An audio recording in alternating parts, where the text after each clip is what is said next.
베드로전서 3장 8절부터 17절까지 같이 합독하십니다. 자리에 일어서셔서, 자리에 일어서는 것은 하나님의 말씀을 하나님의 인격으로 우리가 받아들이고 경외하는 그러한 자세를 보여드리는 것입니다. 8절부터 시작. 마지막으로 말하노니 너희가 다 마음을 같이하여 제율하며 형제를 사랑하며 불쌍히 여기며 겸손하며 악을 악으로 욕을 욕으로 갚지 말고 도리어 복을 빌라. 이를 위하여 너희가 부르심을 입었으니 이는 복을 유업으로 받게 하려 하심이라. 그러므로 생명을 사랑하고 좋은 날 보기를 원하는 자는 혀를 금하여 악한 말을 그치며 그 입술로 계율을 말하지 말고 악에서 떠나 선을 행하고 화평을 구하여 이를 좇으라. 주의 눈은 의인을 향하시고 그의 귀는 저의 간구에 기울이시되 주의 낯은 악행하는 자들을 향하시느니라 하였느니라. 또 너희가 열심으로 선을 행하면 누가 너희를 헤아리요? 그러나 의를 위하여 고난을 받으면 복이 있는 자니 저희의 두려움을 두려워 말며 소동치 말고 너희 마음에 그리스도를 주로 삼아 거룩하게 하고 너희 속에 있는 소망에 관한 이유를 묻는 자들에게는 대답할 것을 항상 예비하되 온유와 두려움으로 하고 선한 양심을 가지라. 이는 그리스도 안에 있는 너희의 선행을 욕하는 자들로 그 비방하는 일에 부끄러움을 당하게 하려 함이라. 선을 행함으로 고난받는 것이 하나님의 뜻일진데 악을 행함으로 고난받는 것보다 나으니라. 아멘. 아멘. 아멘. 자리에 앉으셔도 됩니다. 말씀을 읽고 나서 꼭 2번을 아멘으로 이렇게 화답하시면 감사하겠습니다. 오늘은 제가 좀 드릴 말씀이, 이제 어제 제가 어디를 갔다 왔냐면 북한 선교 기도 모임에 갔다 왔습니다. 아침 오전 10시부터 시작해서 4시 반에 끝냈는데 광고하는 시간 외에는 전부 다 일어서서 찬양하고 기도하고 그랬습니다. 정말로. 근데 참 좋더라고요. 그러니까 광고하는 시간은 앉아서 듣고, 말씀 듣는 시간, 말씀 읽는 시간, 그리고 찬양하고 기도, 이제 목적이 기도인데 찬양하는 시간도 계속 일어서서 찬양했고 기도하는 시간도 일어서서 계속 기도했어요. 참 좋더라고요. 그게 참 아무튼 몸은 좀 고단했지만 아주 참 너무 좋았습니다. 무슨 기도를 했냐면 북한을 위한 기도를 했죠. 그래서 우리가 그냥 막연하게 주여 주여 하고 그냥 그렇게 기도한 게 아니라 구체적으로 기도의 제목을 놓고 아주 준비를 그렇게 철저히 해봤더라고요. 이따 보여드릴게요. 그래서 그걸 가지고 아주 조목조목 1번부터 10번까지 아주 조목조목 아주 그렇게 기도 제목을 놓고 그렇게 기도를 했어요. 그래서 한편으로 이제 정말 소망이 생기기도 했어요. 언젠가는 분명히 북한의 변화가 언제일지는 모르지만 북한의 변화가 일어날 것을 기대하고, 왜? 우리가 기도했으니까 그렇게 하나님께 올려드리고 기도를 했기 때문에 정말 소망이 생겼습니다. 그래서 북한에도 정말 이 복음의 역사가 시작되는 그날이 속히 오기를 기대하면서 제가 어저께 갔다 온 그 말씀 잠깐 말씀드렸습니다. 오늘 말씀의 주제는 선한 양심입니다. 성경에 보면 선한 양심이라는 말씀이 나와 있는데 양심이라고 하는 말씀들이 여러 번 나옵니다. 구약에도 이제 이렇게 나오는, 먼저 구약 성경을 한번 먼저 보도록 하겠습니다. 시편의 7장을 한번 보겠습니다. 시편 7편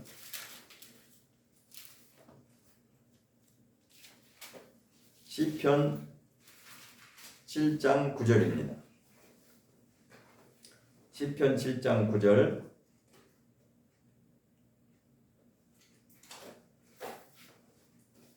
시작.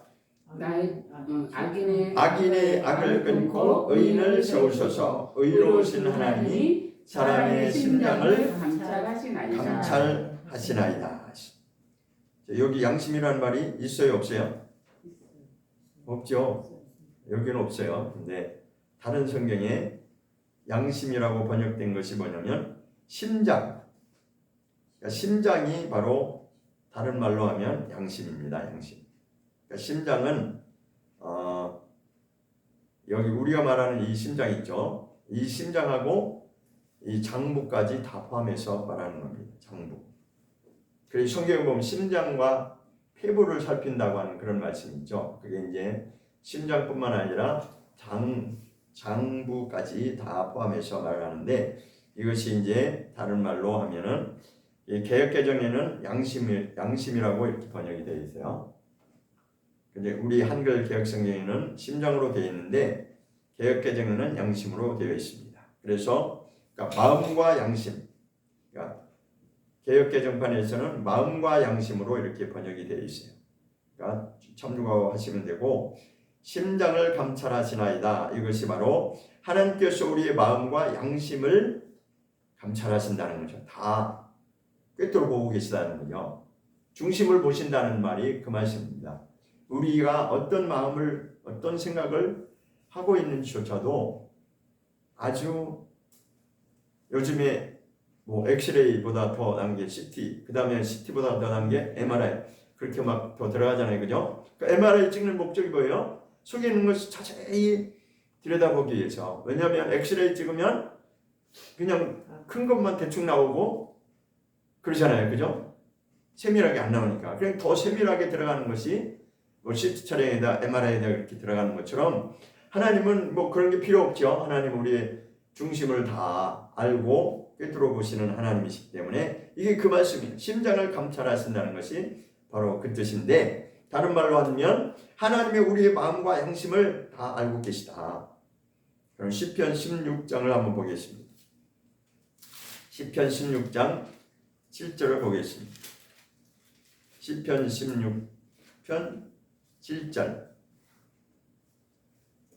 시작. 나를 훈계하신 여호와를 송축할지라 밤마다 내 심장이 나를 교훈하도다.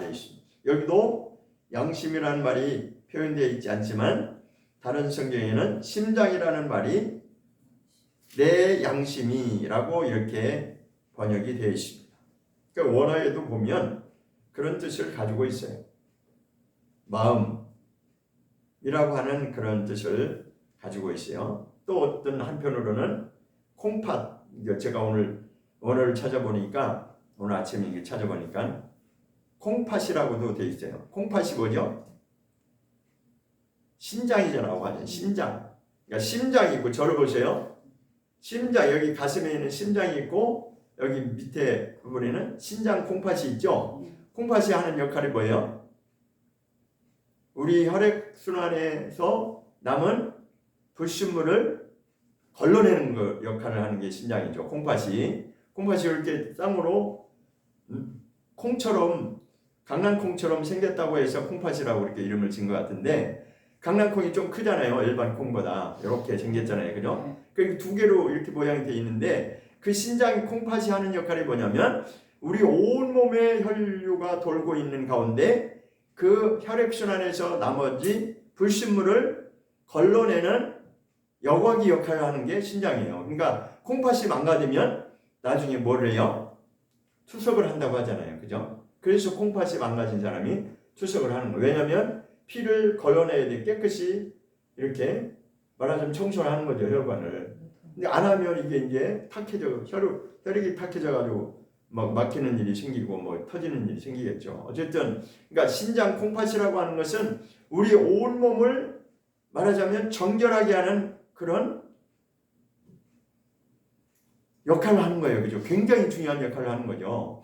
그러니까 그 심장, 우리의 심장, 이 마음의 심장, 우리는 마음 하면 이 심장만 생각을 하는데 그뿐만 아니라 이 콩팥까지도 다 해당이 되는 거예요. 그래서 심장과 폐부를 살피시는 하나님이라고 하는 것은 온몸, 이 몸속에, 우리 몸속에 깊은 곳까지 있는 그 심장까지도, 이 장부까지도 하나님이 다 알고 계신다는 거죠.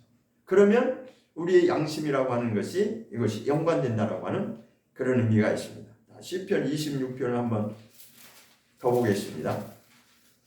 시편 26장을 보겠습니다. 시편 26장 2절입니다.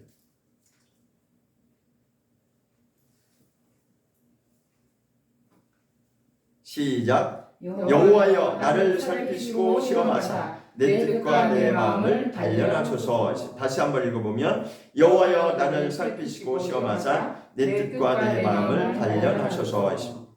내 뜻과 내 마음, 이 마음이라고 하는 것이 양심을 말하는 것입니다.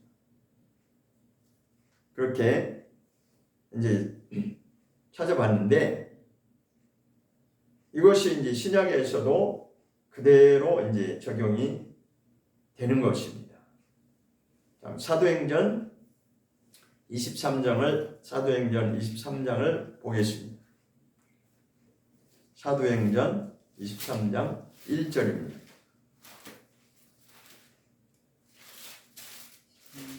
사도행전 23장 1절 시작. 바울이 공의를 주목하여 가로되 여러분 형제들아 오늘날까지 내가 범사에 양심을 따라 하나님을 섬기노라 하거늘. 신약에서는 아주 직접적으로 양심이라고 표현을 하고 있어요. 이거 누가 말한 거예요? 바울 사도가 지금 고백하는, 나는 내 평생에 내가 범사라고 하는 건 나의 삶을 말하는 거죠. 그죠? 예, 우리 이렇게 공적 예배할 때는 거룩한 것 같은데 딱 성경책 덮고 교회 문 밖에 문 열고 딱 나가면 우리는 어떻게 돼요? 양심은 딱 잠깐 여기 계시고 이렇게 우리는 또 이제 우리가 불이익을 당하지 않으려고 그렇게 살아가지 우리도. 그죠? 내가 억울한 일을 당하지 않으려고. 근데 성경은 그렇게 돼 있지 않습니다. 모든 범사에 양심을 따라서 하나님을 섬겼다라고 하는, 이게 바로 뭘 말하느냐면 믿음입니다. 믿음. 그러니까 올바른 믿음이 뭐냐? 정말 양심을 따라 하나님 앞에 네가 그렇게 행동하고 살았느냐, 그것을 말하는 거예요. 그런데 바울은 자기는 떳떳하게 지금 고백할 수 있다는 거예요. 나는 모든 범사에 내가 사는 모든 삶 속에서 정말 고백할 수 있는 것은 양심을 따라서 하나님을 섬겼다. 이것이 자기의 믿음을 지금 고백하는 것입니다. 자, 우리 믿음이라고 하는 것은 그냥 추상적이 되면 안 됩니다. 그래서 추상적이 돼버리면 자꾸만 지식적으로 흘러가고, 그러다 보니까 입에 고백 따로 행동 따로 이렇게 겉도는 거예요. 그러니까 기독교인들이 뭐 세상 사람과 다를 바가 없는 것이 되는 거죠. 그런데 우리는 그것을 이제 선회해 방향을 바꿔서 정말 하나님께로 돌아가겠습니다라고 그런 심령으로 우리가 이제 알았으니까, 아, 정말 내 양심을 두고 하나님이 일을 하시는구나. 그러니까 내 양심을 속이면 안 되는구나. 그러니까 사람 앞에서는 우리가 얼마든지 속일 수 있고 가정할 수 있고 포장할 수 있어요. 교회 나와서는 정말 믿음이 있는 것 같은데, 그리고 사람들이 볼 때는 주일날만 되면, 일요일날만 되면은 책가방 끼고 가는데, 성경책을 끼고 교회를 가는데 믿음이 좋은 줄 알았는데, 그거는 그렇게 보일 수 있지만, 그러나 하나님은 우리의 심장과 폐부를, 다시 말해서 우리의 양심을 보고 계신다는 것입니다. 자, 점점 더 우리는, 그러니까 하나님의 말씀을 깨달으면 깨달을수록 우리는 더 이제 고민해야 될 게 많아지죠. 그죠? 그래서 하나님 앞에 정말 양심이 바른 자기 자신에 대해서, 그러니까 남 앞에서도 속일 수 있고 또 한편으로는 자기 자신을 속이면서 우리는 살아가는 거예요. 정말 선한 양심으로 우리가 돌아가지 않으면, 믿음이 있노라고 내가 고백도 하고 찬양도 하고 능력도 행하고 은사도 행하고 했는데 이게 바뀌어지지 않으면 언젠가는 드러날 수밖에 없는데, 만약 이것이 사람들 앞에서 언젠가는 드러나지 않고 꼭꼭 숨겨져서 내 평생에 그것이 발견되지 않으려고 끝까지 갔다. 그럼 언제 이제 발견되는 거예요? 심판대 앞에서 이제 드러나는 거예요. 그러니까 하나님의 말씀 앞에 우리가 정말 너무 간단하게 생각하면 안 되거든요. 자, 그래서 요즘에 이제 그 찬양 복음성가라고 하는 찬양 중에 많이 이렇게 뜨는 젊은 층, 저도 좋아했거든요.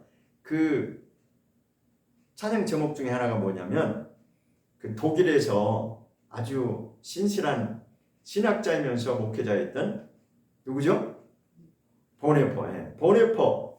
보네포가 한 찬양이 있어요. 그게 어떤 찬양이냐면 선한 능력이라고 하는 제목으로 나오는 찬양이 있어요. 그죠? 그게 독일어로 한 건데 그것을 번역해가지고 지금 유튜브에 많이 나오죠. 그래서 저도 그 창을 너무 좋아해요.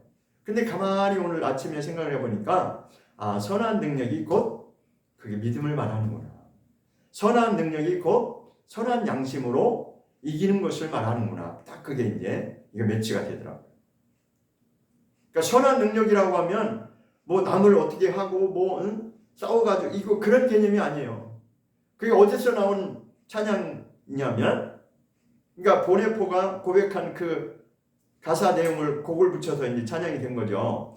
그것은 그 감옥에 들어갔을 때 그가 사형수가 되었어요. 사형수가 돼가지고 이제 죽을 날을 받아놓고 얼마 안 남은 그 상태에서 그 고백한 것이 바로 선한 능력으로. 그러니까 선한 능력으로 내가 내게 닥친 이 환경을 내가 이기게 하옵소서. 그런 믿음의 고백이거든요. 그것은 자기가 어떤 환경에 처해 있든지 간에 그것을 하나님 앞에 온전히 돌리길 원하고 선한 양심, 그러니까 하나님을 향한 그 선한 양심이 있잖아요. 내가 하나님을 고백하고 내가 하나님을 믿노라고 하는 나는 정말 믿음의 사람이라고 하는 그러한 믿음의 정직한 고백을 그렇게 표현하는 것이죠. 그래서 그것이 바로 성경적으로 한다면 선한 양심이 되는 것이죠. 그렇죠? 여러분이 뭐 동의를 하든 안 하든 성경은 분명 그렇습니다. 그래서 이 양심이라고 하는 것은 아주 우리의 신앙과 아주 굉장히 밀접한 관계를 가지고 있습니다. 그러니까 양심을 무시하면 안 돼요. 그러니까 뭐 양심은 따로 있고 하나님 말씀은 따로 있고 이게 아니라 우리 하나님의 말씀을 알면 알수록 정말 내 속에 이 선한 양심을 두고 하나님을 향해서 나가야 되는 것입니다. 그것이 진정한 회개의 역사인 것입니다. 그러니까 아무리 능력을 행하고 은사를 행하고 뭐 사역을 하고 그런다 할지라도 자기 자신이 그렇게 바뀌어지지 않으면 언젠가는 사고가 터질 수도 있고 안 터질 수도 있어요. 발각될 수도 있고 발견 안 될 수도 있어요. 그러나 중요한 것은 하나님 앞에서 내가 정말 선한 양심으로 돌아가려고 하고 있는가. 그것이 우리에게 주어진 과제가 되는 것이죠. 사도행전 24장을 보겠습니다. 사도행전 24장 16절을 보겠습니다. 사도행전 24장 16절에 보면 시작. 이것을 행하여 인하여 나도 하나님과 사람을 대하여 항상 양심에 거리낌이 없기를 힘쓰노라 했습니다. 뭐를 힘쓴다고요? 양심에 거리낌이 없도록 힘쓴다고 했습니다. 근데 이 양심이 뭐하고 연관되어 있냐? 하나님뿐만 아니라 하나님과 사람 앞에서 우리는 항상 정말 자신 있게 말하는 게 뭐냐면 저도 많이 들으세요. 내 믿음은 나는 내가 하나님께 믿음이 있다고 막 당당하게 말하죠. 그럼 사람 앞에서는. 그러니까 우리는 잘못 착각하면 그냥 자기 믿음으로 그렇게 갈 수 있어요. 나는 하나님 앞에 나는 믿음이 있어. 사람 앞에서는 내가 이렇게 형편없어도 내가 하나님 앞에서는 내가 믿음이 있다고 자신할 수 있다고 그렇게 고백하죠. 그러나 그것이 과연 성경적으로 보면 하나님과 사람도 포함이 된다는 것입니다. 하나님 앞에서 정직하면 사람 앞에서도 당연히 그것은 따르게 되어 있는 것입니다. 그러니까 하나님 따로 나는 믿음이 있어. 교회 나와서 예배할 때는 믿음이 있는 것 같은데 나의 삶에 들어가서는 이게 잘 안 되는 것이 왜 그러신가? 제가 고민한 개척에서 고민한 것이 바로 이것이에요.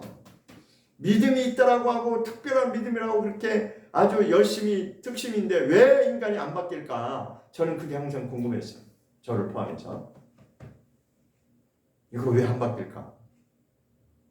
그것은 성경을 부분적으로 자기 편리한 대로만 갖다가 적용하고 있기 때문에 그렇습니다. 능력이 나타나고 은사가 나타나고 막 이적이 나타나고 그런 것만 사람들이 막 몰려다니잖아요. 그런데 자기 삶은 하나님은 그 이적을 보여주심도 능력을 행하심도 은사를 주심도 모든 것은 이 한 사람 각각의 한 사람 한 사람을 그리스도의 사람으로 만드시려고 재창조하시려고 그런 역사를 일으키시는 거거든요. 사실. 그런데 그 능력을 행하는 자조차도 그것을 모르고 그것은 자기한테 적용하려고 하니까 불편하고 자꾸만 껄낌이 되죠. 그죠? 근데 이제는 우리는 그렇게 하면 안 됩니다. 이제는 그런 시행착오를 통해서 또 시간이 그렇게 지금 아주 시간이 그렇게 가고 있는데 그 아까운 시간들이 그냥 연습할 시간이 없어요. 지금은 믿음의 정도를 우리가 찾아서 그 길을 가야 되는 것입니다. 그것을 예수님은 뭐라고 표현하셨냐면 자기를 부인하고 나를 따르는 자가 진짜 나의 제자다라고 예수님이 말씀한 것입니다. 이것이 우리의 삶의 현실이죠. 로마서에서 한번 보겠습니다. 로마서 2장 15절을 보겠습니다. 로마서 2장 15절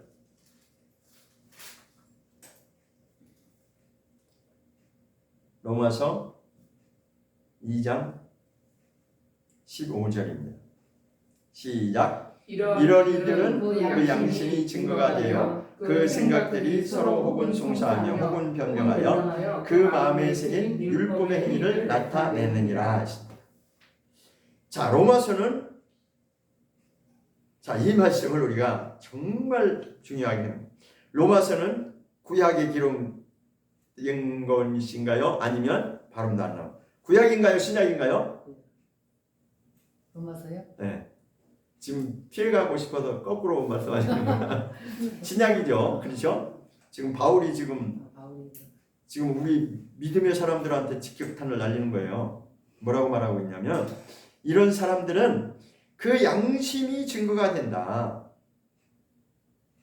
지금 우리의 삶을 두고 우리 현장의 삶을 두고 지금 말하는데 양심이 증거가 되는데 그 생각들이 서로 혹은 송사하고 서로 혹은 변명, 그러니까 다 각각 자기가 자기 주장을 하면서 자기 변명을 하면서 자기 입장에서 그렇게 이제 살아간다는 거죠. 다 그렇잖아요. 그렇죠? 다 자기 입장에서 법적인 분쟁이 왜 생겨요?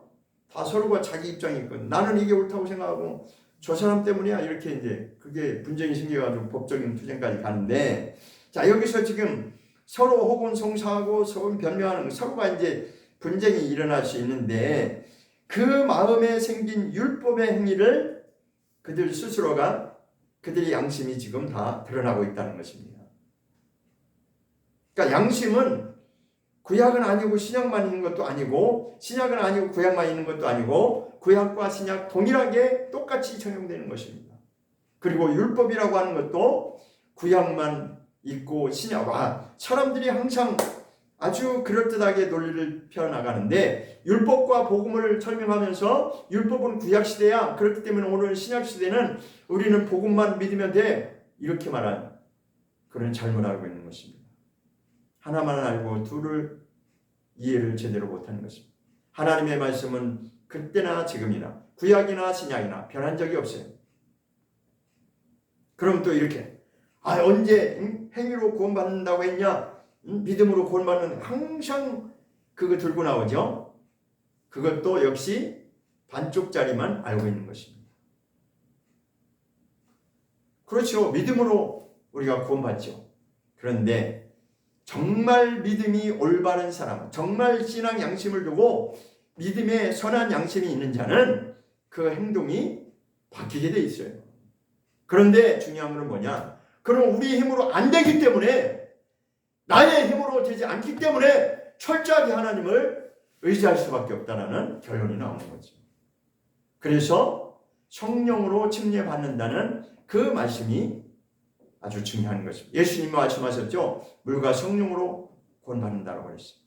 성령으로 침례를 받지 않냐면 이것이 되어질 수가 없는 것이죠. 인간의 힘으로는 될 수가 없는 것입니다. 그러니까 구약과 신약의 차이는 뭐냐?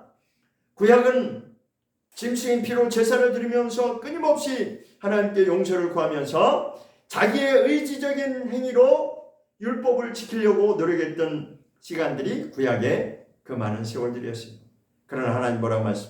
너희 힘으로 되지 않기 때문에 내가 언약한 대로 너희를 구원할 메시아 예수 그리스도를 내가 보내리라.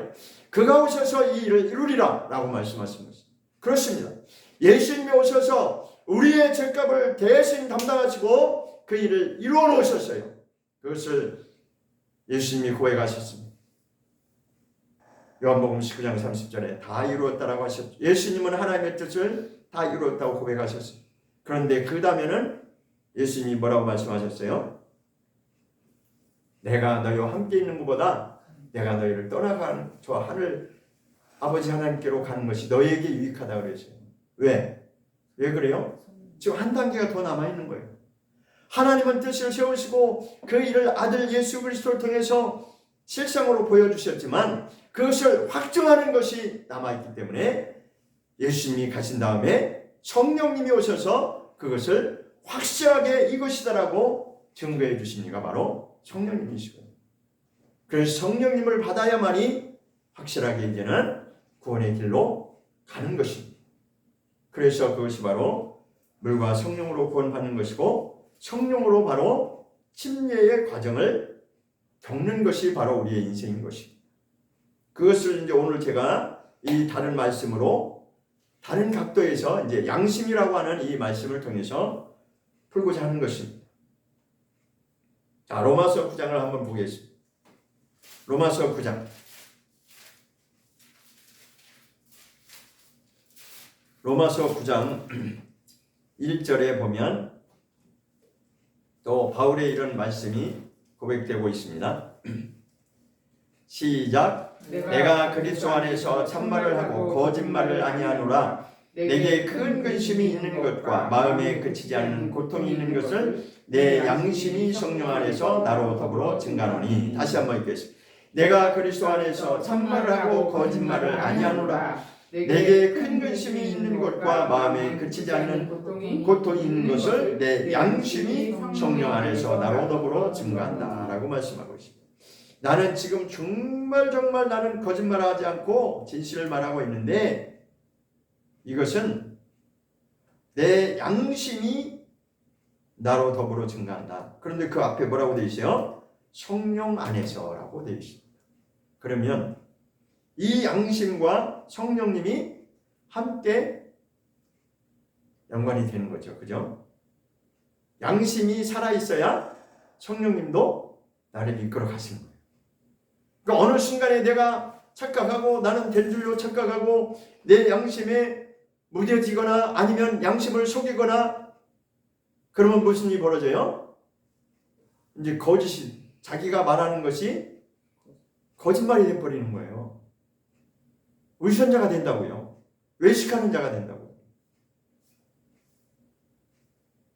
사람들 앞에서는 여전히 똑같은 것 같은데 어느 날 어느 순간에 양심이 묻어졌다면 양심을 저버렸다면 그가 하는 것은 하나님이 보정하시지 않을 수도 있는 것입니다. 우리는 성경을 정확하게 이해를 해야 되고 받아들여야 되고 순종을 해야 되는 것입니다. 그것이 바로 무엇이냐면 바울이 두렵고 떨림으로 너의 구원을 이루어 가라 하고 하는 그 당부의 말씀이 있는 것입니다. 바울이 왜 그런 말씀을 했겠습니까? 내가 너희와 함께 있을 때는 내가 얼마나 너희를 그렇게 당부를 했더냐. 눈물로 내가 너희를 그렇게 양육했지 않느냐. 그러나 내가 지금은 너희를 떠나 있는데 내가 없을지라도 너희는 그 하나님 말씀 앞에 정말 두렵고 떨리는 마음으로 너희 구원을 이루어 가야 된다. 그러니까 높아심 걱정이 되니까 그렇게 말을 한 거예요. 지도자가 사라지니까 자기들이 또 사사시대가 그렇잖아요. 반복되는 행동. 사사가 나타나가지고 우리 잘합시다. 야 이렇게 하는 게 이렇게 하는 거야. 이렇게 해야 돼. 어머니. 아 그래. 그럼 정신차리를 좀 하는 듯 하다가 또 사사가 죽고 나면 또 원위치 되고 반복되는 생활이 계속 그렇게 갔거든요. 다 자기 속인에 오른 대로 행했다고 그랬잖아요. 자기 하고 싶은 대로 했다는 거예요. 저는 오늘날 이 시대를 보면서 사사시대와 똑같은 그런 경험을 하고 있다고 그런 생각이 들더라고요. 내 양심이 성령 안에서 증가하신다는 것입니다. 성령 안에서. 성령님도 그 마음의 중심을, 그 양심을 보고 계신다는 것입니다. 저는 제가 이렇게 말씀을 드리고 설교하지만 저 자신한테도 지금 선포하는 거예요. 예외 없이 저도 성도이기 때문에 직분에 앞서서 우리는 동일하게 하나님 앞에 거룩한 성도가 되는 것이 우리 신앙의 목적이 되기 때문에 그렇습니다. 로마서 13장 한 절을 더 보겠습니다. 로마서 13장 5절을 보겠습니다. 로마서 13장 5절입니다. 시작. 그러므로 굴복하지 아니할 수 없으니 노를 인하여만 할 것이 아니요 또한 양심을 인하여 할 것이라 했습니다. 자, 이게 무슨 말씀일까요? 13장 1절부터 쭉 내용을 보면 하나님의 질서 앞에서 순종하라는 내용이거든요. 이것은 사람 앞에서 하는 것만 하지 말고 아주 내 양심을 두고 하라는 것인데,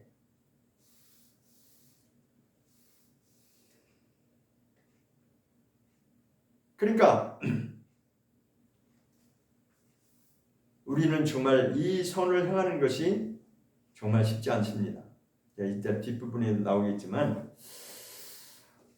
자, 이 잠언서 20장에 한번 27절을 한번 보면 이렇게 돼 있어요. 잠언서로 한번 구약에 돌아가서 잠언서 20장에 보면 잠언서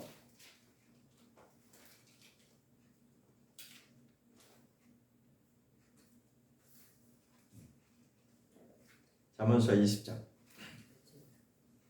27절로 보겠습니다. 잠언서 20장 27절에 보면, 자, 두 번을 읽겠습니다. 시작. 사람의 영혼은 여호와의 등불이라 사람의 깊은 속을 살피느니라. 한 번 더. 사람의 영혼은 여호와의 등불이라 사람의 깊은 속을 살피느니라.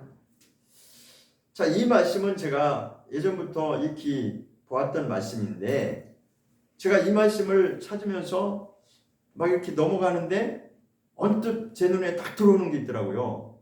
다른 성경을 참조하면서 보다가 다른 성경에는 다 영혼이라고 이렇게 이제 번역이 되어 있거든요. 근데 어느 성경 하나에 딱 이것이 다르게 번역이 되어 있더라고요.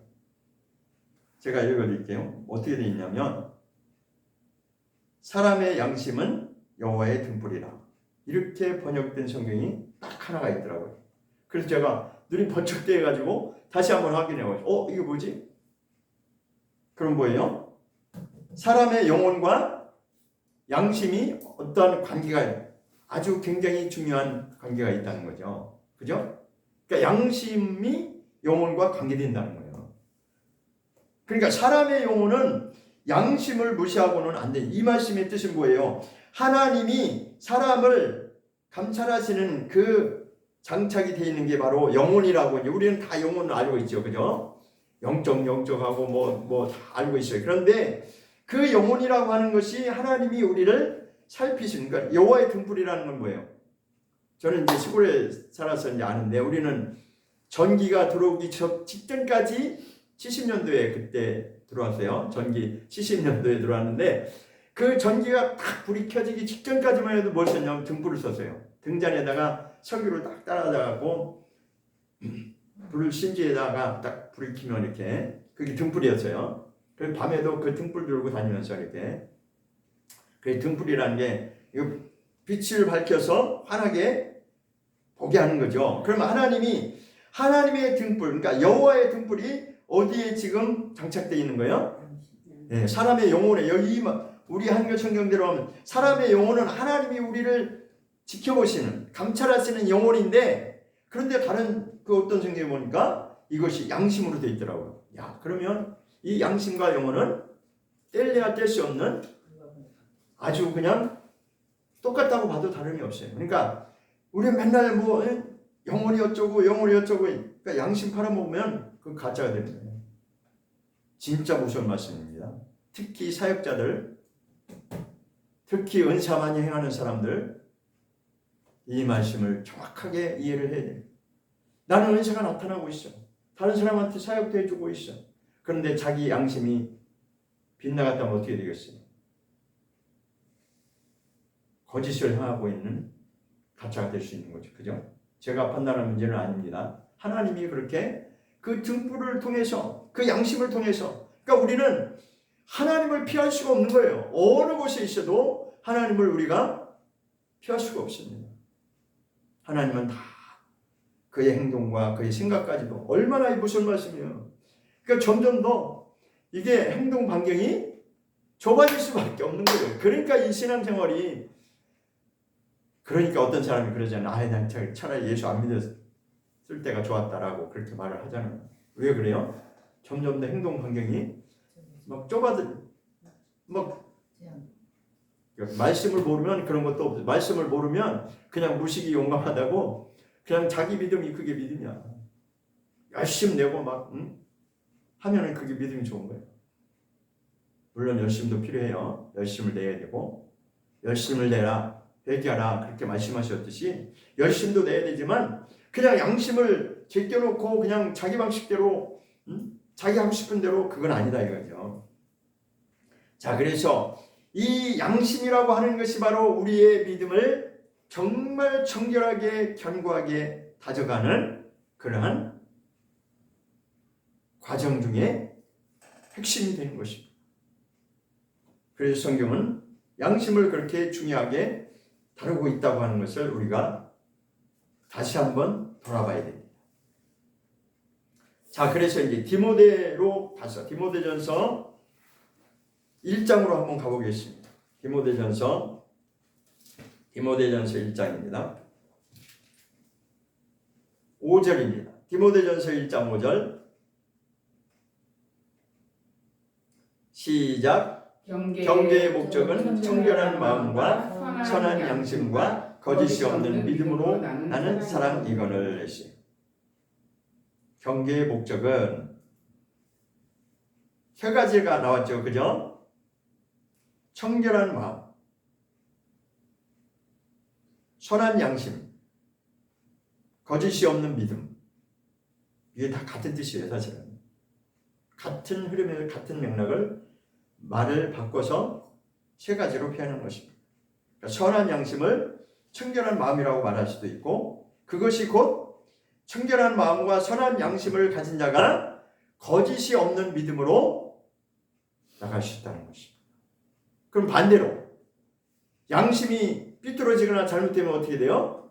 자기 하는 건 똑같이 하고 있는데 예전과 똑같은 것 같지만 사람들이 볼 때는 인정할 만 할 수도 있겠지만, 그러나 하나님이 보실 때는 거짓된 믿음이 될 수도 있다는 거죠. 그래서 성경이 뭐라고 해요? 거짓 선지자라는 말이 나오는 것입니다. 왜 거짓 선지자라는 말이 나왔겠어요? 말은 믿음을 고백하고 있고 또 사역도 하고 있고 여러 가지 일들을 열심히 하고 있지만, 그러나 이 마음의 중심에는 뭔가 지금 어긋났다면 그것은 잘못 가르치고 있는, 자기도 자기를 속이면서 남들을 속이고 있는 거짓된 믿음으로 나가는 거짓 선지자가 될 수 있다는 것입니다.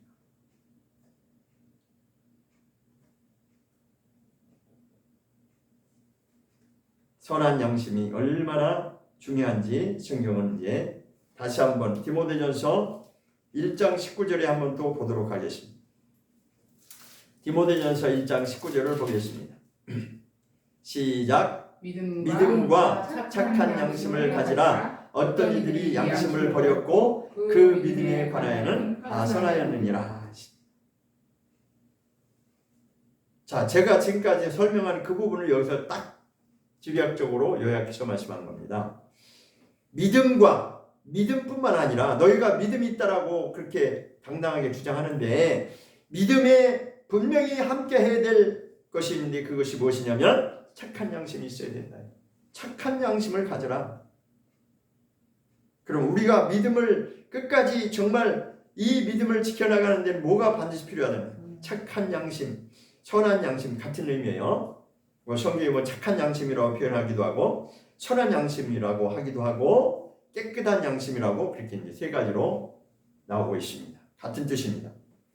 그러니까 믿음에 동반하는 반드시 동반되는 것이 무엇이냐면 선한 양심, 착한 양심을 가져야 된다.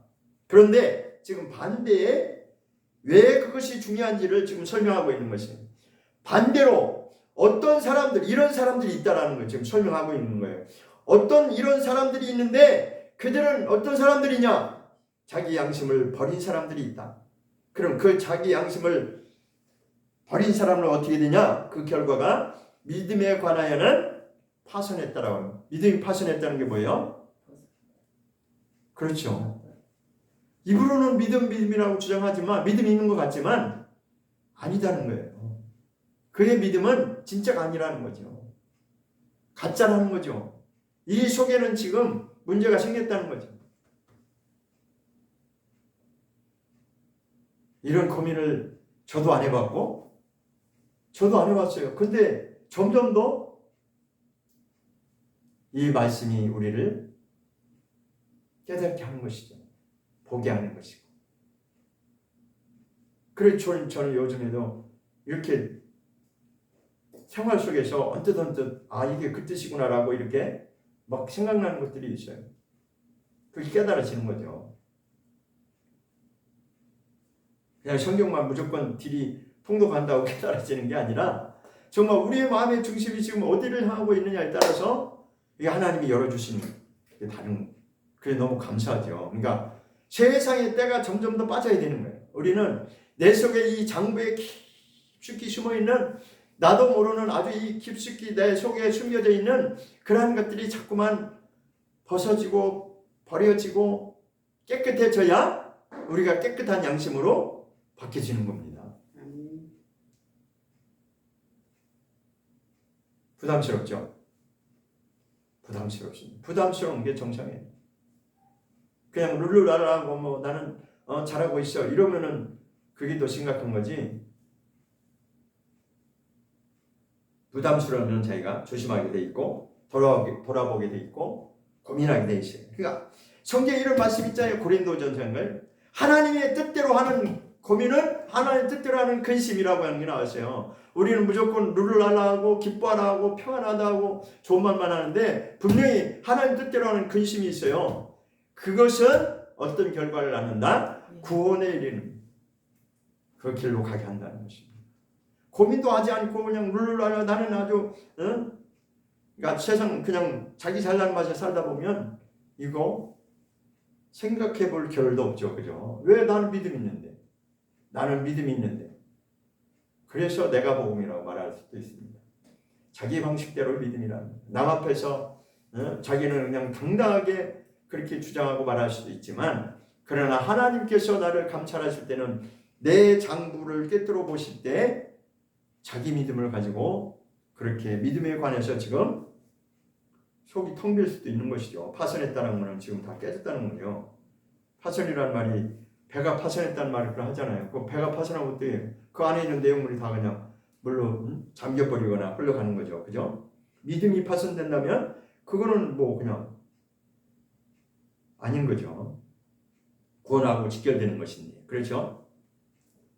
자, 그러면 디모데전서 3장에도 또 디모데전서의 양심이라는 말이 아주 집중적으로 다루고 있습니다. 3장 9절에 한번 보면 디모데전서 3장 9절 시작 깨끗한 양심의 믿음의 비밀을 가진 자라야 할지니. 여기는 또 깨끗한 양심이라고 표현했네요. 그러니까 선한 양심, 깨끗한 양심, 또 아까 뭐였죠? 또 한 가지 있었는데 착한 양심. 네, 착한 양심. 다 같은 뜻이에요. 네. 여기는 또 깨끗한 양심에 뭐를 양심의 비밀을 가진 자가 지금 누구를 말하기 위해서 이거 했냐면 직분자를 지금 설명하기 위해서 이 말씀이 나온 거예요. 직분자. 그 직분자가 누구냐?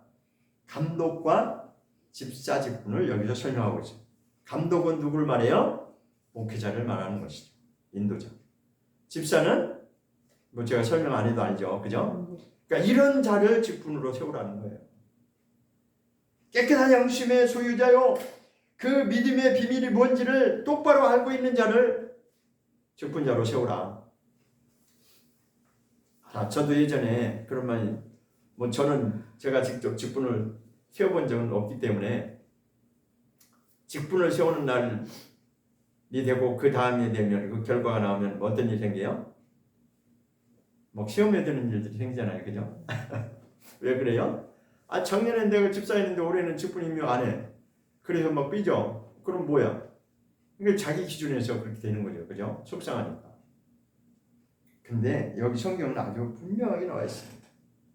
감독을 세울 때도 직분자를 세울 때도 또 동일하게 깨끗한 양심의 믿음의 비밀을 가진 자라야 합당하다.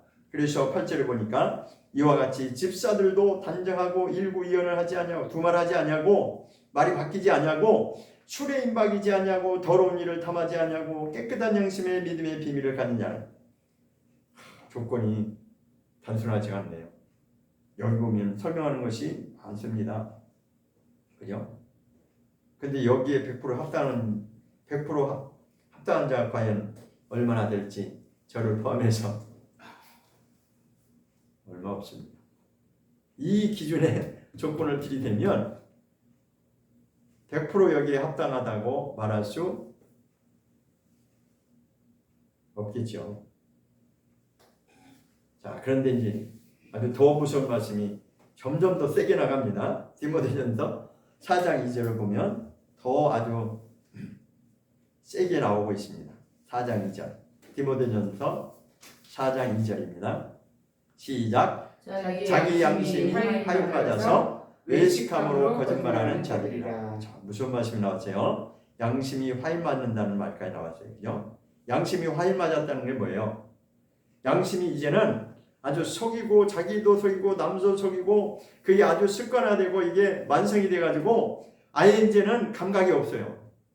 그 화인이 뭐죠? 그 옛날에 보면 인두 있잖아요. 인두. 우리 옛날 인두 가지고 이렇게 넥타이 같은 거 다리고 뭐 와이셔츠 다리고 그랬는데 그 인두로 딱 사람 이 피부에 대면은 그대로 그냥 그 녹아가지고 거기에 상처가 안 없어지잖아요. 그 화인이란 말이 불로 지져가지고 도장 찍는 걸 말해요. 그러니까 옛날 노예제도 할 때 짐승에게 이렇게 이건 내 거다, 주인의 소유다라고 하는 것을 그렇게 이제 표시하기도 했는데 사람에게도 이것을 적용해서 할 수도 있거든요.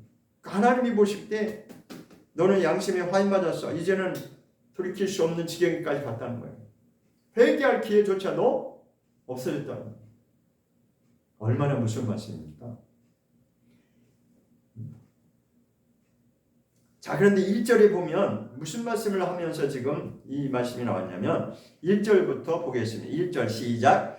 그러나 성령이 밝히 말씀하시기를 후일에 어떤 사람들이 믿음에서 떠나 미혹해 하는 영과 귀신의 가르침을 쫓으리라 하셨으니. 그러니까 미혹된 자들, 그들이 위험한 자들이라는 거예요. 왜 이런 현상이 나왔냐? 하나님의 말씀을 똑바로 분별하지 못하면 자기 믿음대로, 자기 좋을 대로, 자기 귀에 들리는 대로 그런 자들을 쫓아다닌다 했거든요.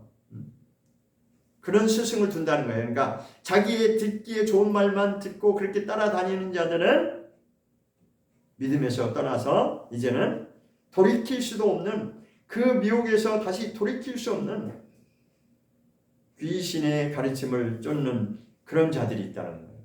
얼마나 무슨 말씀입니까? 그러니까 잘못된 길로 가는, 말하자면 아주 누구도 알 수 있는 그것은 뭐예요? 이단의 영에 빠진 미혹된 자들이 이런 부류에 속할 수 있는 거죠. 그죠? 자, 그런데 저는 무슨 생각을 했냐면요. 왜 이단들이 그렇게 자신 있게 들이대냐? 그리고 거기에 왜 쉽게 넘어가냐? 그것은 우리한테 책임이 있어요. 똑바로 못 가르쳤기 때문에 쉽게 넘어가는 겁니다. 근데 한 번도 들어보면 교회를 내가 몇 년을 다니고 몇십 년을 다녔는데 내가 그래도 뭐 이래봬도 뭐도 하고 뭐도 직분도 하고 뭐 했는데 한 번도 들어보지 못한 그런 말씀이 나오니까 어떻게 해요? 거기에 혹 넘어가는 겁니다. 그러면 그 원인이 어디서 와요? 제대로 성경을 안 가르쳤고 안 가르쳤으니까 들어본 적도 없는 것이죠. 그러면 누구한테 책임이 있어요? 사람들이 다 말하고 있잖아요.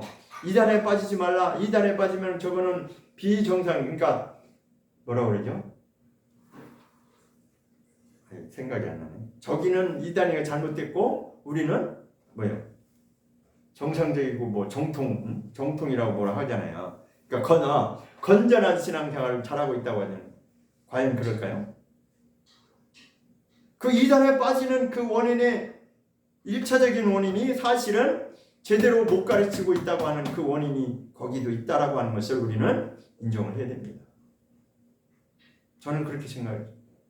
그것은 우리에게 책임이 있는 것이다. 성경을 제대로 모르면, 그러니까 맨날 듣는 데만 익숙해가지고 성경도 안 보고 그런 말이 성경에 있는지도 몰라서, 솔직히 말씀드려요. 저도 예전에 그런 걸 잠깐 경험한 적이 있어요. 솔직히 정말 부끄러운 고백을 저도 해야 됩니다. 한 번도 성경에서 어느 날 갑자기 이런 말씀이 있었나 이렇게 되더라고요. 하물며 목사의 직분을 받은 저 같은 사람도 그런 경험이 있는데, 아니 이런 말씀이 있었단 말이야? 찾아보니까 있거든. 그러니까 거기에 쏙 빠지는 거예요. 성경을 모르니까. 그만큼 성경을 관심이 없다는 거죠. 관심이 없었다는 거죠. 그죠? 그런데 더 중요한 것은, 오늘 제가 말씀드리고 싶은 것은, 우리의 믿음의 기준의 척도가 성경 말씀을 많이 알고 지식적으로 많이 풀어내고 그것이 믿음의 척도라고 말하지 않습니다. 성경은. 가장 중요한 핵심은 뭐냐면, 너의 선한 양심을 두고 하나님 앞에 바른 길을 가라는 거죠. 만약에 성경 말씀을 많이 아는 사람만 구원을 받고 그렇지 못한다는, 아니다면 어떻게 되겠어요? 뭐 글도 모르고 아무것도 모르는 사람은 성경 말씀을 어떻게 알겠어요? 그죠? 그럼 그런 사람들은 구원 못 받나요? 아니, 그렇지 않습니다. 성경 지식을 많이 알고 덜 알고, 그것은 일을 하기 위한, 더 정말 이렇게 효율적으로 일을 하기 위해서, 또 잘 가르치기 위해서 지도자나 이런 직분자 입장에서는 많이 알아야겠죠.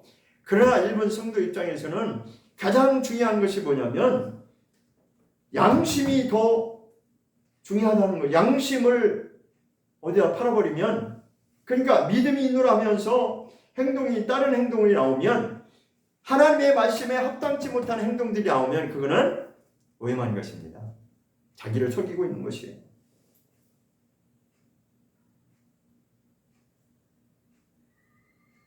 자, 히브리서에 또 이것을 보증해주는 말씀이 있습니다. 히브리서 9장을 보고, 히브리서 9장을 보겠습니다. 히브리서 9장 9절.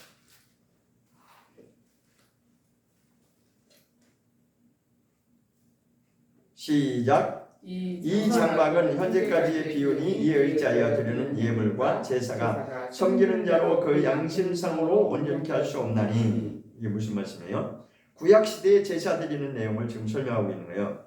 성막을 짓고 그 성막에서, 그 성막은 모형이고 비유인데, 그 성막에서 뭐가 행해졌어요? 하나님께 제물을 드리고 제사가 행해졌어요. 그죠? 그 하나님께 나가는 제사였는데, 그와 같은 섬기는 그런 자들로 인해서, 그러니까 구약의 짐승의 피를 흘려서 제사 드리고 그렇게 하나님께 예배하고 나갔는데, 그런 것으로 인해서는, 사람의 행위로 인해서는 그의 양심을 온전케 할 수 없다는 것입니다. 그러니까 사람의 힘으로는 할 수 없는 것이기 때문에 메시아이신 예수께서 오셔서 그것을 완성해 놓으신 것입니다.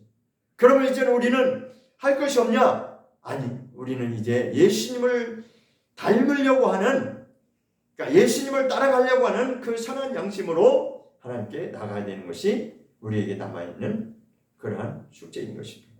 그것이 바로 성령으로 침례받는 과정을 말하는 것입니다.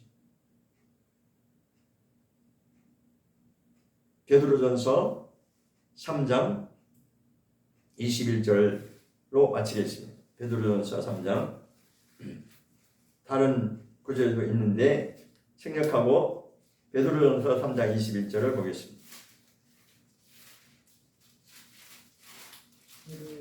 베드로전서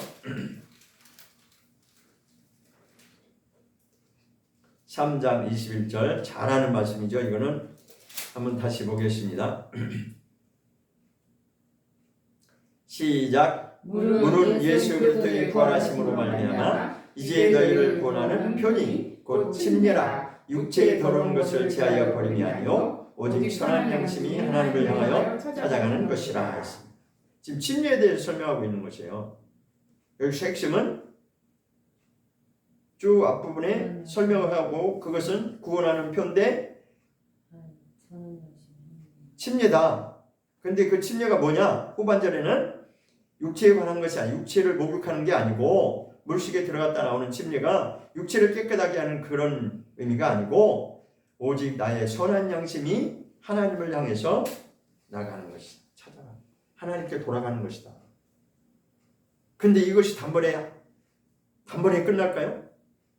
내가 한번 물속에 풍덩 잠겼다 나온 침례 받았다고 그것이 완성될까요? 그 침례 교파에 있는 침례 교인들도 오류에 빠질 수 있어요. 니네는 세례인데 우린 침례야. 우린 성경대로 하고 있어요. 또 이러고 있는 거예요. 그 침례 한번 받은 거 가지고 구원이 완성된 것처럼 아니요. 이 침례는 하나님이 말씀하시는 침례는 평생을 성령으로 나를 바꿔나가는 것입니다. 침례 받아가는 거예요. 자기를 죽이는 거죠. 그러니까 옛사람을 완전히 그냥 청산하고 새 사람으로 내가 거듭나기를 간절히 소망하고 그렇게 나가 하나님께로 돌아가는 것이. 다른 성경에 뭐라고 되어 있냐면 깨끗한 양심으로 살겠다고 하나님 앞에서 고백하는 것이고 하나님 앞에 그리고 사람들 앞에 서약을 하는 거예요. 하나님과 언약식을 맺는 거고 사람들 앞에 공포하는 거예요. 나는 앞으로 이렇게 살겠습니다 라고 하는 것이에요. 그리고 또 다른 표현으로는 선한 양심이 하나님 앞에서 응답하는 것입니다. 하나님 말씀에 반응하는 거. 여러 가지 이제 표현을 할 수 있는데 어쨌든 오늘 핵심은 선한 양심은 하나님께로 나아가는 가장 중요한 핵심 포인트가 된다는 거죠. 사람들은 다 믿음을 말하지만 그러나 하나님이 보실 때는 그 마음의 중심을 보신다고 하는 그것이 바로 뭐냐면 그의 양심이 지금 그렇게 작동되어지고 있다는 것입니다. 양심.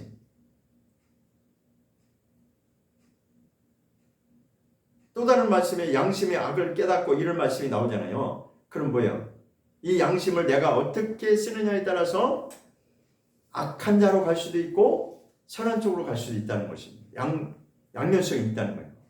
똑같이 누구나 다 마음이 있는데 이 양심이라는 게 작동되고 있는데 어떤 사람은 그 양심을 완전히 그냥 마비된 상태로 그렇게 갈 수도 있고 그 양심이 정말 선한 그리고 우리는 이미 어디서부터 시작됐냐면 아담이 범죄한 이후로 선악을 알게 하는 나무라고 있어요. 선악을 알게 하는 그 먹지 말라고 하는 그것을 먹는 순간에 선과 악을 알 수 있는 그런 처지가 된 거예요. 그래서 그때부터 우리 인간은 내가 선택을 하면서 내가 선을 택할 것인가 아니면 나의 유익을 위해서 내 유익이 뭐겠어요? 이 육신의 욕망. 이 육신의 욕구를 채우기 위해서 내 유익을 따라서 악한 쪽으로 갈 것이냐. 이것은 나의 선택에 따라서 달라진다는 것입니다. 기도하겠습니다.